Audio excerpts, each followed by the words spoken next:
देखें, जमीन बेचने से अगर आप रोकना चाहते हैं कि जमीन आप मान लेते हैं कोई बेच रहा है, परिवार में कोई बेच रहा है, आप कैसे उस पर रोक लगा सकते हैं? मान लेते हैं जमीन है, इसको इस पर जो है पैसा भी ले लिया, लेकिन आप उस पर आपको क्या करना, रोक लगाना है। यानी आपको नहीं, किसी भी हालत में बेचने नहीं देना। क्या करेंगे? इसलिए कि मान लेते हैं आपको आपका भी हिस्सा बेच रहा है या आप नहीं चाहते हैं बेचे, क्या करेंगे? उसके लिए कहाँ जाएंगे, कहाँ आवेदन देना होगा जो आप जो है एक तरह से बेचने से रोक सकते हैं? सभी बात को सबसे पहले समझिए, है ना, कि इसीलिए कि अगर मान लेते हैं कि कोई भी जमीन का रजिस्ट्री का प्रक्रिया होने वाला है, पैसा ले लिया गया, आपको पता चल गया कि ये जो है बेचा जा रहा है, लेकिन अब आपको क्या करना है, उस पे लगा देना है रोक, ताकि उस जमीन की जो है रजिस्ट्री नहीं हो सके। ठीक है, रजिस्ट्री जो है यहाँ पर नहीं हो सके, तो उसके लिए जो क्या प्रक्रिया है वो आप देखें और जानें। सबसे पहले ये विवाद किससे हो रहा है? पहला ये, अब एक भाई दूसरे भाई से लड़ाई कर रहा है कि मैं जो बेचूंगा जमीन पिताजी के नाम है, तुमको इसमें हिस्सा नहीं दूंगा। ठीक है, सीधी सी बात है। और यहाँ पर ये कर, आपने मेरा हिस्सा क्यों बेचा, मेरा हिस्सा वापस चाहिए। तो ये दोनों आपस में इसलिए लड़ रहे हैं, यानी दोनों जो लड़ रहे हैं कि वो एक दूसरे को ब्लेम कर रहे हैं। वो करेंगे नहीं मैं नहीं दूंगा, दूसरा कर रहा नहीं कि आपने मेरा हिस्सा क्यों बेचा। क्या एक हिस्सेदार का हिस्सा कोई बेच सकता है? अगर मान लेते हैं ये पूरी जो जमीन है, अगर ये इसमें दो हिस्सेदार हैं, तो क्या आप इस पूरे एक तरह से जमीन के टुकड़े को बेच सकते हैं? ये पूरा टुकड़ा क्या एक हिस्सेदार बेच सकता है? तो इसके लिए देखें, सबसे बड़ी बात है कि बेचने को बेच सकता है, बिक्री बेच सकता है। ठीक है, लेकिन सबसे पहला ये तरीका गलत है, तरीका यहाँ पर गलत है। अगर ऐसा करेगा तो होगा क्या? देखें, अगर ऐसा करेगा, सबसे पहले बेचने वाला अगर बेच देगा तो होगा क्या कि ये आप देखें, ये पूरी प्रॉपर्टी है और ये एक यहाँ पर ये दो हिस्से में हिस्सेदार का है, लेकिन इसको पूरा एक हिस्सेदार अगर बेच दिया, ठीक है, एक हिस्सेदार जो है, हिस्सेदार ने ही अगर बेच दिया, ठीक है, बेच दिया, तो बात को समझें, होगा क्या? क्या कहेगा नियम? तो एक हिस्सेदार अगर इसको बेच देता है तो उस केस में क्या होगा, एक हिस्सेदार दूसरा हिस्सेदार, अब ये जो है ना, ये कभी भी जाकर जो है अपना हिस्सा, अपना हक जो है वापस पा सकता है। और ये स्पेसिफिक रिलीफ एक्ट में ऐसा प्रावधान है।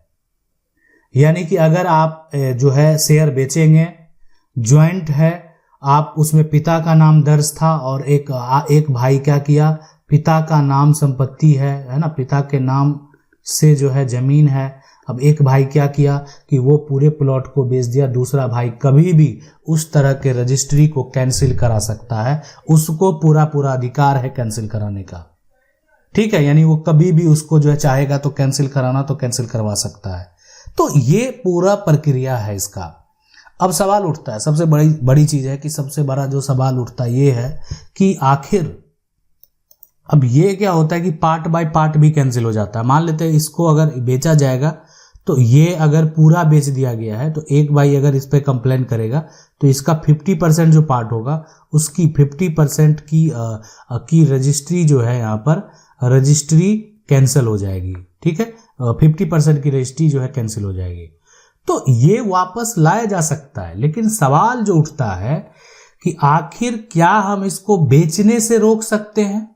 देखें, एक्चुअली अगर किसी भी प्रॉपर्टी ज्वाइंट में बिक्री की जा रही है, तो बेचने से रोकने के लिए, अगर मान लेते हैं आपके पिता के नाम जो है, अगर जमीन है, ठीक है, जमीन है, तो बेचने से रोकने के लिए आपको क्या करना है, आपको रजिस्ट्रार के पास यहाँ पर जो है, ठीक है, रजिस्ट्रार के पास आवेदन देना है कि इसमें आप हिस्सेदार हैं और इस प्रकार से जो है ये जमीन आपके पिता के नाम दर्ज है और इसमें ये व्यक्ति बेच रहे हैं। लेकिन अगर मान लेते हैं आवेदन देने से आपने रोकने का प्रयास किया, सबसे एक तो ये विकल्प होता है कि आप उस पर केस फाइल कर दें। सिविल कोर्ट से केस रहता है अगर, तो आप उस पर एक तरह से उसका जो कॉपी है उसको अगर लगा देंगे, तो जो रजिस्ट्री है वो नहीं होगी, कि इसलिए साफ साफ लिखा जाता है कि जिस मामले में कोर्ट में केस चल रहा है उस जमीन को खरीदना बेचना जो है वो इलीगल है। लेकिन फिर भी लोग कर देते हैं, तो लोन भी ले लेते हैं जमीन पर, उसको भी बेच देते हैं। लेकिन वो करना गलत है। वो तो साफ साफ जो सेल डीड तैयार किया जाता है उस पर मेंशन किया जाता है कि इस जमीन पर किसी प्रकार का कोई कानूनी विवाद नहीं है और इस जमीन पर किसी प्रकार का कोई भी कर्ज नहीं है। लेकिन फिर भी लोग ऐसा कर देते हैं। तो लेकिन अगर ऐसा कर भी दिया गया, रजिस्ट्री कर भी दी गई, तो वो रजिस्ट्री मान्य होगा। इसलिए जिस दिन मामला कोर्ट में जाएगा वो सेल डीड जो है वो कैंसिल हो जाएगा, वो ब्रेक हो जाएगा और आपकी जमीन आपको वापस प्राप्त होगी। लेकिन इससे लड़ाई लड़नी पड़ेगी। ठीक है, पहला प्रयास आपको यही करना है, उसको रोकने का। दूसरा, विक्रेता को भी जानकारी दे देने का। ठीक है, नहीं समझने को तैयार है, नहीं समझ रहा है, फिलहाल अभी मान लेते हैं जुनून में है, जोश में है, उसको लग रहा है कि हम तो पावरफुल है, मेरा ये छोटा आदमी क्या कर सकता है। लेकिन उनको पता नहीं है जब मामला कानून में जाता है वहां पर वो बड़ा छोटा ये सब कुछ होता ही नहीं है।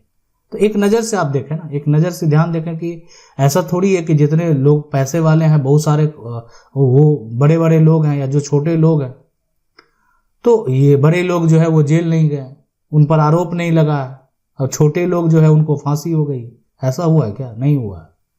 तो इसीलिए जो अगर देखा जाए तो जिस पर आरोप जो लग गया ना और वो आरोप वो साबित हो गया तो उसके ऊपर कार्रवाई हुई है। तो यहाँ भी अगर आपकी वो जमीन है नहीं जाने वाली, कि आपसे भरकर, सीधी सी बात है कि आप उसमें, आपका बंटवारा हुआ ही नहीं है। अगर आपका बंटवारा नहीं हुआ है तो एक भाई जो है ये अगर कितना भी चिल्ला ले, कुछ भी कर ले, नहीं दूंगा नहीं दूंगा, तुम कुछ क्या कर लेगा, मेरा कुछ होने वाला नहीं है उससे। वो कितना भी कुछ कर लेगा, इससे कुछ होने वाला नहीं है। हिस्सा तो देना पड़ेगा इसको, कानूनी तौर पर जो है एक तरह से हिस्सा देना पड़ेगा।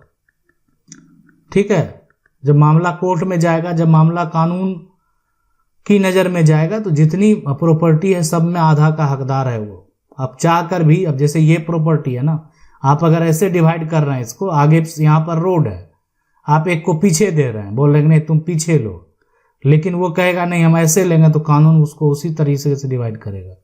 कि इसलिए कि रोड है तो दोनों को होना चाहिए ना। आप समझिए कि आपको कितना कम मिला, एडजस्टमेंट किया जा सकता है। ठीक है, जैसे मान लेते हैं कि अगर आप फ्रंट ले रहे हैं तो थोड़ा कम ले लें, पीछे वाले को थोड़ा अधिक दे दें, तो वो अपना एक समझौता आप कर सकते हैं लिखित तौर पे दस्तावेज बनाकर। लेकिन जब कानून की नज़र में, जब कानून के आप एक तरह से जब मामला जाएगा, कानून के पास जाएगा, कोर्ट में जब मामला जाएगा और वहाँ पर आपका जो एक तरह से डिवीजन किया जाएगा, प्रॉपर्टी को डिवाइड किया जाएगा, तो वो इक्वली डिवाइड किया जाएगा। सभी जितने भी हिस्सेदार होंगे सभी का शेयर बराबर होगा। तो इसीलिए कभी भी अगर आप ऐसा सोच रहे हैं कि आप किसी का शेयर बेच देंगे, किसी का आप हक बेच देंगे, तो इसका ये मतलब नहीं होता है कि आप हक बेच देंगे तो वो व्यक्ति हासिल नहीं कर पाएगा। उस व्यक्ति को पता नहीं है, वो व्यक्ति को जानकारी नहीं है, तो वो तो है ना, जिस दिन उसको पता चल गया कि आखिर वो रजिस्ट्री को कैसे तोड़ना है, रजिस्ट्री को कैसे ब्रेक करना है, क्या ये पॉसिबल है, क्या जो रजिस्ट्री कर दिया गया, जो जमीन बेच दिया गया, क्या हम उसको पार्ट बाय पार्ट भी कैंसिल करवा सकते हैं, मतलब हम 50% रजिस्ट्री भी कैंसिल करवा सकते हैं। तो वो अगर उसको पता चल गया तो वो करवा देगा। ठीक है, इसलिए मामला यहाँ पर नुकसान किसको होगा? नुकसान होगा जमीन जो कि एक तरह से उस भाई को जो कि बढ़ चढ़ के प्रॉपर्टी को बेच दिया, उस फरीक को जो कि दादागिरी करके प्रॉपर्टी को बेच दिया, और यहाँ पर दूसरा नुकसान किसको होगा? उस खरीदने वाले को जो कि उस समय उनको कुछ सूझा नहीं और जाके प्रॉपर्टी को खरीद लिया। ठीक है, और उसको लगा कि नहीं इतना आसान है हमसे लेना, लेकिन जब वो रजिस्ट्री कैंसिल हो गई तब वो उसको लगा कि नहीं ये तो मेरे साथ बहुत गलत हो गया।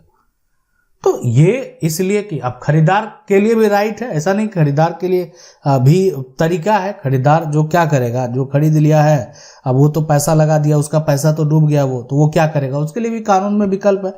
लेकिन अभी तो फिलहाल वो उलझन में फंस गया, उसकी आधी जमीन की रजिस्ट्री कैंसिल हो गई। तो इसीलिए जब भी खरीदे, दो भाई से जमीन आप खरीद रहे हैं, पूरा प्लॉट खरीद अगर रहे हैं, तो ऐसा नहीं है कि ये खरीदना गलत है, ये खरीदना गलत नहीं है। इसमें क्या करना है आपको कि अगर आपका मान लेते ये भाई इसकी रजिस्ट्री करने वाला है तो इससे भी आप इस पे सपोर्ट करवा लें। ठीक है, सपोर्ट करवा लें। इससे क्या होगा कि ये व्यक्ति इस बात से सहमत है कि ये जमीन जो बेच रहे हैं भाई, जो बड़े भाई बेच रहे हैं वो अपना हिस्सा बेच रहे हैं, उनको आपत्ति नहीं है, कल को आप आरोप वो नहीं लगा सकते। लेकिन अब उनको जो पूछा ही नहीं जा रहा है, जो हिस्सेदार है उस जमीन में उसको पूछा ही नहीं जा रहा है। आप जाके एक भाई जो कह रहा है उसको पैसा दे रहा है, उससे लिखवा रहा है, तो ये तो गलती है। बाद में दूसरा भाई अगर दावा करेगा तो आपको समस्या उत्पन्न हो जाएगा। आशा करते हैं वीडियो अच्छा लगा होगा। वीडियो को लाइक जरूर कर दें। चैनल को पहली बार देख रहे हैं सब्सक्राइब करके जो बेल आइकन है उसको जरूर दबा लें। मिलते हैं अगले वीडियो में, तब तक के लिए जय हिंद।